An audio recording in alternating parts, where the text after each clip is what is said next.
Hello, everybody, and welcome to our channel. I'm Mark. And I'm Rob. And today we're talking about the fact that Dallas Wings won the WNBA draft lottery, and looks like they're going to draft Paige Bueckers unless something happens drastically between now and then.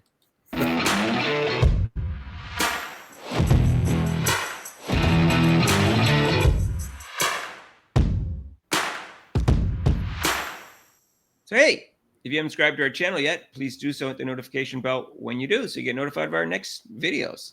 So unless she just tanks, which I don't think so, because she's 28 playing against 16-year-olds, which I'm joking. I'm joking, everybody. I don't really care that she stayed another year. She missed 2 years because of injuries. I don't blame her one bit for staying. And I don't think it's a big deal, her age. But she could blow out, get another injury again. And maybe people will say, ew, I don't know if I want to draft her number one if she's that injury prone, because that'll be a third injury in like 4 years. So, but most likely, almost for sure, she's going to be the number one pick by the Dallas Wings. And Enrique was all excited about it. She said, I'm on my knees, thank the Lord, all this kind of stuff. And I wonder what Satu Sabalia thinks, Rob, because she's a free agent and she's deciding between staying there, I think, and going to the Indiana Fever. Well, some people in the other broadcast said that she's going to stay, but I think she's going to be leave. I think she'll still leave. For me, if I was her, I mean, I'd love to go to the Fever. You're going to have you have the premier player of the league, and you got a great nucleus for a young team who made the playoffs, and you got a great have a great coach there, also. So, I mean, my objective as a player, sure, I like to play basketball, but I want to win something too. I don't want. I mean, Paige Bueckers coming to Dallas. I mean, I don't know if that's going to make that big a difference. I mean, they'll probably make the playoffs, but I'm thinking about the future where the Fever have always have a nice established team, and if I go there, just think I'll make it even better, So I would probably I think she'll still go. Well, I think the Fever would be better than Dallas if you just shot two on each team, and then see how they would each do. But you add Paige Bueckers, you add Satu. She only played half a season last year, and Dallas can have a much better record than they did the year before.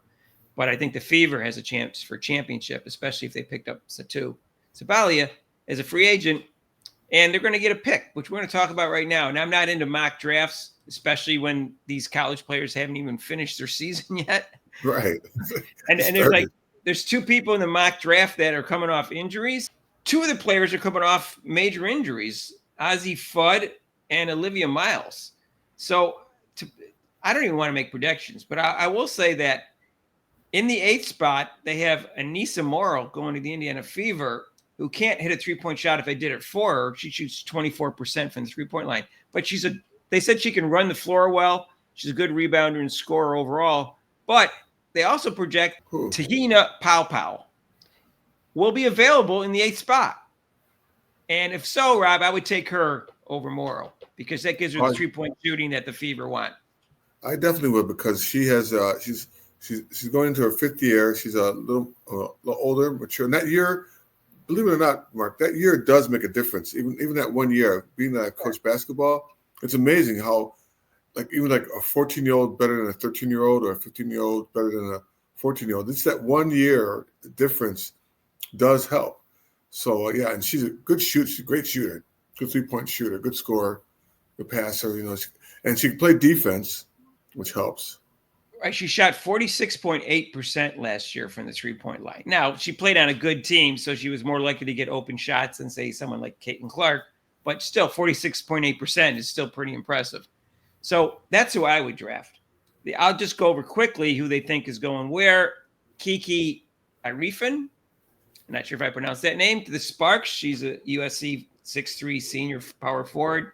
They think Fudd's she's a 5'10" junior out of UConn. Going to go to the Sky. Washington Mystics, they think Olivia Miles is going to go. She's a point guard. They got 2 point guards in Notre Dame this year. She's going to go there, and she's a 5'10", and they think Lauren Betts, UCLA center, 6'7" junior, is going to go to Golden State. They get the 5th pick because they're the expansion team. The Washington Mystics have another pick from Atlanta, the number 6 pick, and they think they're going to pick Sedina Prince, TCU center, is 6'7", And they think the New York Liberty, who's got a pick from the Phoenix, are going to pick Dominique Malonga, a 6'6" center from France. And then we got to what I talked about before, Nisa and Pau Pau. And we'll see what happens. Anyways, I think it's silly to have a mock draft when they haven't even finished their college season this year, but that's what ESPN came up with.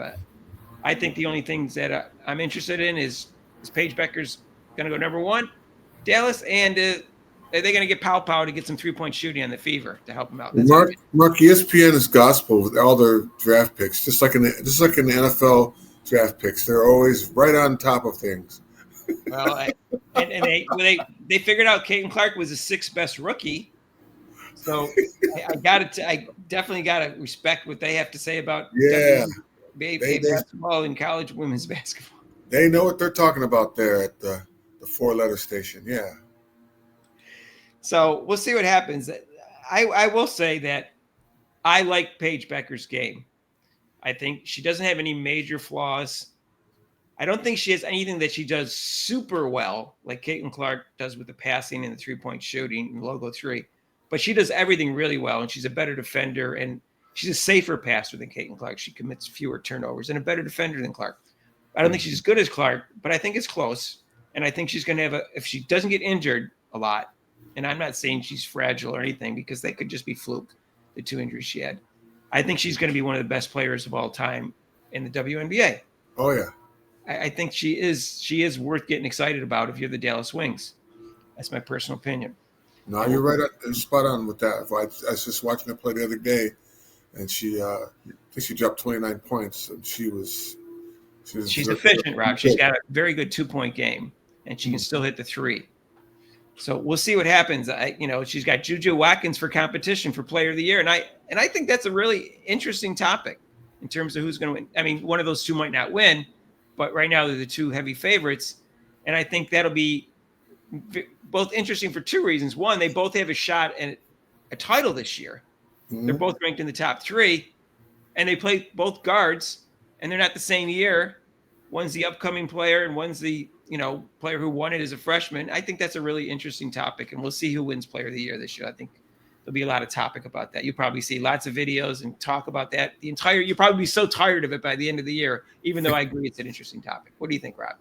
Yeah, I think so. Yeah. There's some really good players. I watched the other college games too, women's college games. So we'll see what happens. I think it'll be interesting season. I think that Paige Bueckers really wants a championship, so she's going to be gunning for that because she's one of the few superstars that came out of UConn without a championship. So might be the only one that I can think of in recent years. Mm. So Leah Boston didn't get a championship either, though. She was Player of the Year. So that's true. So it won't be the only one. Anyways, we'll see what happens. And Juju Watkins, as I said before, I think is a great talent, but she has more turnovers than assists last year, and she has kind of a low shooting percentage for a volume shooter. But she actually has more assists than turnovers this year. So she's improved on that. And so we'll see what happens. She's a great defender and rebounder. So I think college basketball, women's college, will be an interesting season because UConn, South Carolina, and USC, all three of them seem to be really, really good teams that any of them could win the championship. So we'll see what happens in the WNBA next year. I'm not going to get into a mock draft discussion, anything serious, until at least they finish their college season. Yeah, that would be nice. Yeah. At least we know the draft order now, and that's about it. And we know Paige Bueckers is almost for sure going first. Plus, what you think. Plus, with free agents, you don't know who they might pick with the free agency. Right, free agency could change. Free agency doesn't start until January, so we won't know. We won't know even what players they lose in the expansion draft, and we won't even know free agency until at least January. And the WNBA draft is until April of 2025, so we have a long wait for that. And we'll see what happens. If you haven't subscribed to our channel yet, please do so. Hit the notification bell when you do so you get notified of our next videos. If you like this video, hit the like button. And join us for our live show at 6 to 8 Eastern time. Rob will be there tonight. So hit us up on that, and you can call in for the show. It's really cool. And if you want, you can donate to this channel with super chats and super thanks down below. And there's a link to PayPal. And we'll see you in the next video. Peace out.